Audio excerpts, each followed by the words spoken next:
polêmica de toda a campanha. Eu não vejo hoje uma solução, eu não vejo uma solução ainda inteligente sobre todas essas questões das fake news. O que você acha? Como é que vai ser? Saiu nessa nova resolução alguma coisa sobre quais novidades de fake news que saíram? Saiu que a questão da deepfake, né, que é aquele vídeo manipulado, ele vai ser totalmente proibido, ainda que seja benéfico ao candidato e ainda que tenha autorização do candidato. O deepfake é totalmente proibido. As fake news já estavam proibidas de antes, né, só que a Justiça Eleitoral colocou que a tolerância dela vai ser 0. Então, ainda que não se prove diretamente, a gente não vai saber como é que vão ser as ações de impugnações referente a isso, né? A Justiça Eleitoral, ela normatiza, mas ela não tem como impedir, né? É igual você coloca o crime de homicídio, mas ninguém deixou de matar, né? Você aumenta a pena de homicídio, mas ninguém deixou de matar, não diminui. Então, a Justiça Eleitoral, ela normatizou ali, colocou penas gravíssimas para quem cometer, ou para o candidato que for beneficiado, e aí corre o risco, né? Aí o candidato fala, mas não fui eu que fiz, mas você foi beneficiado. Então esse é o risco, né? De uma fake news, de uma deepfake. A Justiça Eleitoral não vai ter como provar que é você, mas se ela comprovar que você foi beneficiado, você vai ser prejudicado. Então, se o pessoal for inteligente, não se usa mais referente a fake news. Qual é o tipo de pena que hoje que tem para quem produz e para o candidato? Fake news e deepfake são vários crimes, né? No crime eleitoral, para o candidato, é impugnação do registro de candidatura ou impugnação do mandato, ou seja, ele perde o mandato de fato se for comprovado que ele foi beneficiado, tá? Esse o candidato. Mesmo não tendo comprovado que ele ali teve uma origem, ele que não foi a mando dele ou que foi financiado por ele, mesmo não sendo comprovado, mas que beneficiou diretamente a campanha dele, ele pode ser impugnado, pode perder o mandato, pode perder o registro de candidatura e ainda ficar inelegível por mais 8 anos. Né? Então, assim, é uma pena altíssima para um candidato. E para quem produz, né, a agência ou marqueteiro, enfim, uma pessoa apostadora aí, pode responder por falsidade ideológica, aí depende do tipo de conteúdo que ela divulgou, né, que ela difundiu, né, além de multa. Você acha que... Eu acho que isso não vai... É difícil. Eu acho que... eu tô sendo meio desanimador, sim, mas eu acho que não vai... claro, inibir não vai. Vai todo mundo cair no pau, a eleição para prefeito. Eleição para prefeito é a pior eleição que existe, é uma das eleições mais difíceis que tem, eleição para vereador, eleição para prefeito também.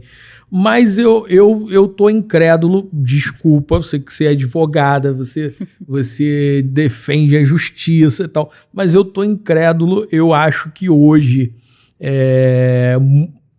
eu não vejo mais uma imparcialidade nessa questão da justiça, porque, por exemplo, é muito bonito no papel. Sim. Você tem ali fake news, não pode fake news, aí for comprovado, ou seja, cabe a interpretação.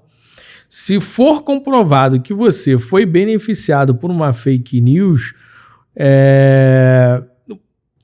quando uma coisa cabe à interpretação, ela pode ser muito mais benefício para um lado e para o outro.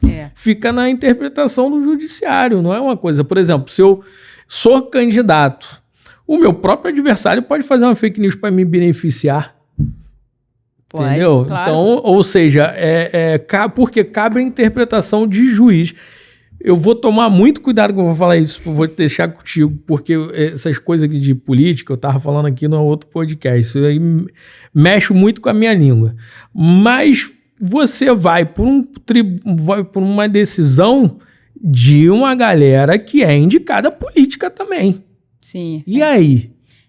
O pessoal não entende, né? Porque os juízes da Justiça Eleitoral, os das zonas eleitorais, eles são concursados, são juízes de direito, sim, mas já os da segunda instância e terceira instância, tudo, né, indicação política. TRE e TSE, eles são indicações políticas, né? E são temporários, eles ficam 2 anos por no máximo mais 2. Então, um advogado, ele pode ser desembargador eleitoral, ele pode ser ministro do TSE. E a troca vem, porque eu já vi acontecer. A troca vem exatamente qual período? Vem bem próximo do período eleitoral. Bem próximo do período eleitoral. Então, por exemplo, assim, existiam candidaturas que, por exemplo, estava lá o juiz lá perturbando um lado. perturbando um lado. Aí esse lado que estava sendo perturbado era o lado do poder. Aí o que acontece? Jogou lá em cima, bateu lá em cima, veio aqui embaixo, foi trocado o que estava perturbando e entrou o que aliviava. Entendi. E aí? É esse tipo de coisa. Por isso que eu falo assim para você que eu gostaria muito que realmente fosse isso. Não pode, acabou, mas abre a interpretação e ainda abre a interpretação de um cara que está com a caneta acima do concursado, que é a indicação política, pode ser trocada ali. Mas eu vou te dizer, bel prazer.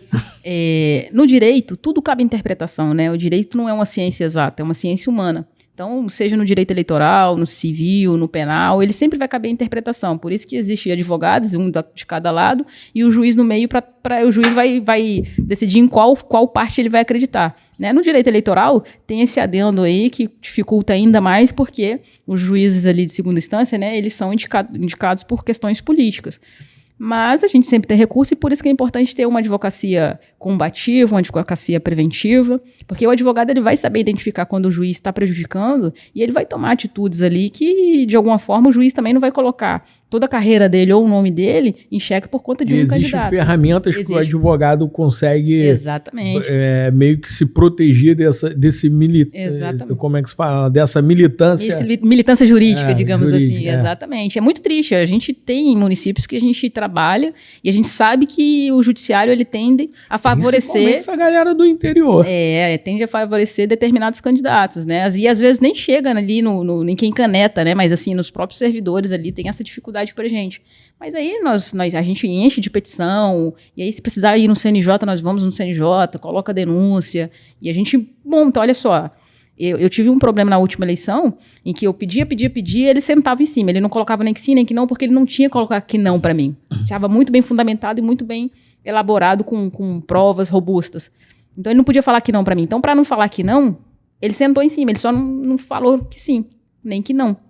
E aí eu tive que ir no CNJ e falar, olha só, eu protocolei minha petição dia 5, o outro protocolou dia 10 e o dele já foi respondido. Por quê? Então, o advogado ele tem meios de verificar se ele está sendo, a outra parte, né, alguma parte está sendo favorecida, e tem meios de mostrar indícios, né? Não chega a ser uma prova, mas chega a ser indício. E aí o judiciário vai lá e, cuidado aí. Primeiro vai lá e adverte, depois vai lá e adverte. Por fim, vai uma suspensão aí. Então, assim, eu acredito que acontece, mas ninguém coloca a sua própria vida, a sua carreira no lugar para beneficiar outra pessoa, né?